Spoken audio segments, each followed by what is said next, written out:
For centuries, men and women have stepped away from the table to fast, to pray, to seek something deeper. But what does a 40-day fast look like today? I'm Dr. Sam King of Fasting, and in this podcast, I invite you to walk with four ordinary people on an extraordinary journey. Welcome back to day 32. Day 32, God broke me. And, I mean, he broke his son for all of us, so don't think that he won't break you if he needs to. This was my whole life in the making. So this is hard. And I'm a stubborn person, and on day 32, I finally asked for some help. But that's really not what the breaking point was. I always have had in my life is I work in healthcare. I can see people go through terrible crisis. I can laser focus on that and not affect me emotionally. But, a soldier comes home and his dog sees it the first time. It's just like, oh my gosh, just gets me, and that's been my whole life. I get emotional very easily about things. And I always hated it. And I felt like that's my greatest weakness. And I had people tell me it was a strength, and I didn't believe them. Because you make things real, and I just couldn't ever see it. And it's the one thing in my life I wanted to change about myself. And I was struggling that day, and went to my wife. My Bran was here, and then two friends that we were praying with, and that was something that if you'd asked me any day before day 32 if I could change that, and the answer is yes, I would change that. So one thing I really, really wanted to be gone. Recognize that, I felt like I had acquaintances in my life. I kind of kept people at bay. Now I'm in my 40s and I didn't really have any friends. Basically, I was like, well, I don't know. I told my wife I don't have friends. I just have acquaintances, and here I have a guy sitting right across the table feeling the same way, and yet we're recognizing that, yeah, we actually can be, we actually are friends. We just have to just redefine that, and it's easy for guys to get kind of in their own little rut and just kind of focus on their thing. I remember praying about this specifically, because man, when you're that far in fast, you're so raw. I mean, everything, you're already very emotional already. And I was finally at that day willing to listen to God about it.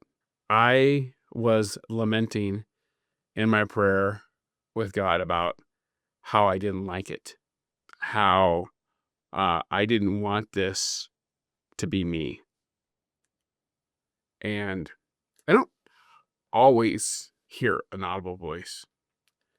In fact, I rarely do. But this time, I did.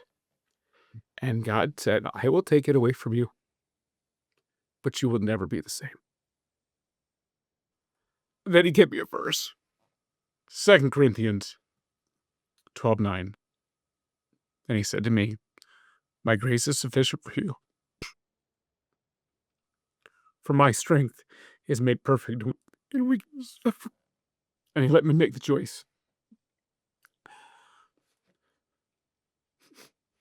My whole life, I wanted God. But I also didn't want to change me who I was forever. And so I said no.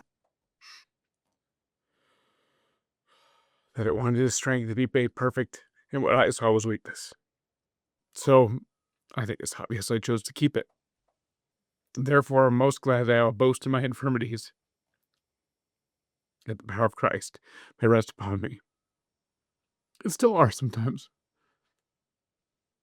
It's not necessarily easy. I wish I had more control over it, but that's not how it was created. I just have to remember that this is why God designed me this way for a reason. Brianne talked yesterday. God designed her for a reason. Someday I'll know why. Sometime in the next 100 years. Either Jesus is going to come down here and get me, or I'm going to go to him. Found some interesting things. I learned some things about myself. But also, I mean, Solomon cried. He's the smartest man in the world. So because of that, decided I better look into some research. There's a couple researches, and that they actually looked at it for healthcare. I did a nursing specific one, and I also did just an overall one. I think that fits this fast. That emotional intelligence is a predictor of clinical competence in nursing students. So that's a single research study, but this one's even more profound. The relationship between emotional intelligence and spiritual intelligence and student achievement. They found that emotional and spiritual intelligence are independent predictive factors in educational achievement in the university for school students. Therefore, improvements in emotional and spiritual intelligence promote students' academic achievement and success.